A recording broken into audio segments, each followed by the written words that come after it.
धर शिष्य दिल में ध्यानवा ए राम शिव गुरु के।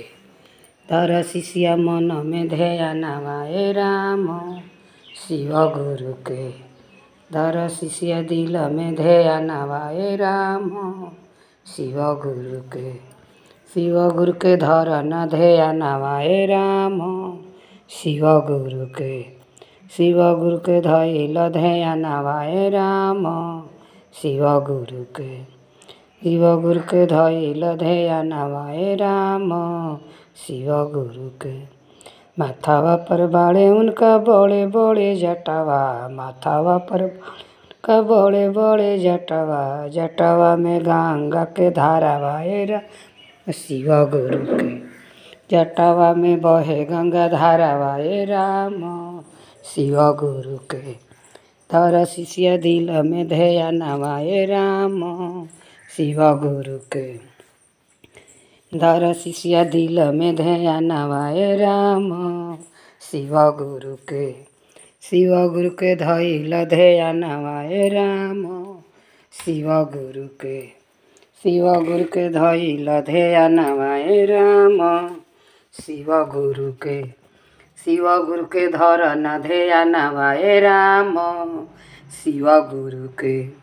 लीलारा पर बाड़े उनका चंदन चनारामा। लीलारा पर बाड़े उनका चंदन चनारामा। गालावा में सरफ के मालावा ए राम शिव गुरु के। शिव गुरु के धर न ध्यानवा ए राम शिव गुरु के। शिव गुरु के धर न ध्यानवा ए राम शिव गुरु के। धर शिष्य गुरु के ध्यानवा ए राम शिव गुरु के। हाथावा में बाड़े उनका त्रिशूल डमरुआ। हाथावा में बाड़े उनका त्रिशूल हाथावा में बाड़े उनका त्रिशूल डमरुआ। डाँड़ावा में मिर्गा के छालावा ए राम शिव गुरु के। डाँड़ावा में मिर्गा के छालावा ए राम शिव गुरु के। धर शिष्य दिल में ध्यानवा ए राम शिव गुरु के। धर शिष्य दिल में ध्यानवा ए राम शिव गुरु के। संगवा में बाड़े उनका बसहा बैलावा। संगवा में बाड़े उनका बसहा बैलावा। गोड़ावा में झुनकी खड़उआ ए राम शिव गुरु के।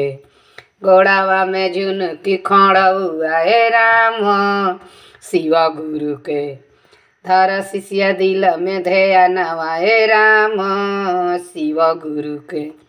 संगवा में बाड़ी उनका पार्वती मैया। संगवा में बाड़ी उनका पार्वती मैया। गोदिया में गणपत लालनवा ए राम शिव गुरु के।